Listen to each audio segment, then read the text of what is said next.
শুনলে অবাক হতে হবে, হার্ভার্ড ইউনিভার্সিটিকে পাশ করেও বেকার থাকতে হচ্ছে। মন্দা এবং আর্থিক অনিশ্চয়তা এমন জায়গায় গিয়ে পৌঁছেছে যে বেকারত্বের থাবা এখন চওড়া হচ্ছে মার্কিন মুলুকেও। চাকরি বাকরি জোটানো রীতিমতো খুব কঠিন হয়ে পড়েছে। শুধু সাধারণ স্নাতক নয়, মাথা কুটে মরতে হচ্ছে এমবিএদেরও। প্রকৃত অবস্থা বেশ কঠিন। তার বেশ কয়েকটা উদাহরণ উঠে এসেছে ওয়াল স্ট্রিট জার্নালের রিপোর্টে। সেখানে দেখা যাচ্ছে যে 2024 সালে শিকাগো বিশ্ববিদ্যালয়ের বুথ স্কুল থেকে মাত্র 33 জন এমবিএ স্নাতকদের নিয়োগ করেছে ম্যাককিনসে। গত বছর এই শিক্ষা প্রতিষ্ঠান থেকে পাশ করা 71 জনকে চাকরি দিয়েছিল এই সংস্থাটি। পরিস্থিতি যে কতটা কঠিন তা উঠে এসেছে 30 বছরের রনেল ডিওয়ার কথায়। ভার্জিনিয়ার বিশ্ববিদ্যালয়ের ডার্ডেন স্কুলের এই স্নাতক বলেন, হাজারের বেশি জায়গা আবেদন করেছি, তা সত্ত্বেও জোটেনি চাকরি। হার্ভার্ড বিজনেস স্কুলের মতো খ্যাতনামা শিক্ষা প্রতিষ্ঠান থেকে পাশ করা পড়ুয়ারা পর্যন্ত চাকরি পাচ্ছেন না।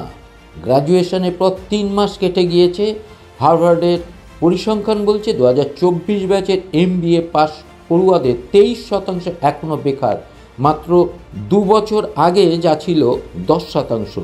যদিও 2023-এ কর্মহীনতার হার বেড়ে 20% পৌঁছে যায়। এবার চাকরি না পাওয়ার পরিসংখ্যান তার থেকেও বেশি। বুধবার মার্কিন সংবাদ মাধ্যম ওয়াল স্ট্রিট জার্নালের রিপোর্টে প্রকাশিত হয়েছে এই তথ্য দেখে রীতিমতো বিস্ময় প্রকাশ করেছেন বিভিন্ন স্তরের মানুষজন। একই পরিস্থিতির শিকার শীর্ষস্থানীয় অন্য বিজনেস স্কুলগুলো। কিন্তু কেন এই হাল? হার্ভার্ড বিজনেস স্কুলের কেরিয়ার ডেভেলপমেন্টের দায়িত্বে থাকে ক্রিস্টিন ফিটজপ্যাট্রিকের সাফ কথা, চাকরির বাজার খারাপ কাটছে, আমরাও তার বাইরে নই। হার্ভার্ডের পড়াশুনো আজকাল আর খুব একটা পার্থক্য গড়তে পারছে না। পড়ুয়াদের ব্যক্তিগত দক্ষতা থাকা প্রয়োজন। ঘটনাচক্রে আমাজন, মাইক্রোসফট এবং গুগলসের মতো শীর্ষস্থানীয় সংস্থাগুলি এমবিএ পাস আউটদের নিয়োগের হ্রাস টেনেছে। ফলে পাস করেও চলতি বছরে চাকরি পেতে রীতিমতো নাজেহাল দশায় পড়তে হচ্ছে তাদের। সব মিলিয়ে মার্কিন মুলুকে ভদ্রস্থ একটি চাকরি জোগাড় করতে গিয়ে জুতোর সুতলা ক্ষয়ে যাচ্ছে সদ্য স্নাতকদের।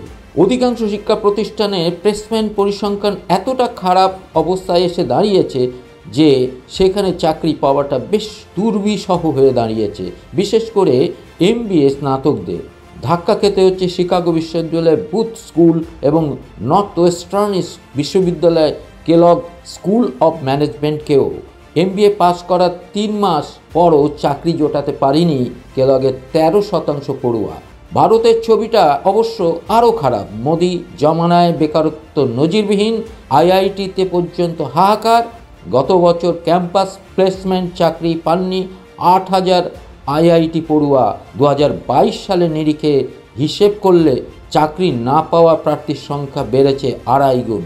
ফলে এখন বিশ্বজুড়ে একটা মন্দা চলছে চাকরির বাজারে।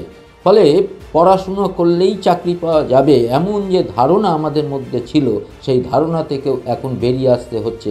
এখন যেটা পরিষ্কার দেখা যাচ্ছে যে শিক্ষিত বেকারের সংখ্যা সারা বিশ্ব জুড়ে বিপুল হারে বাড়ছে।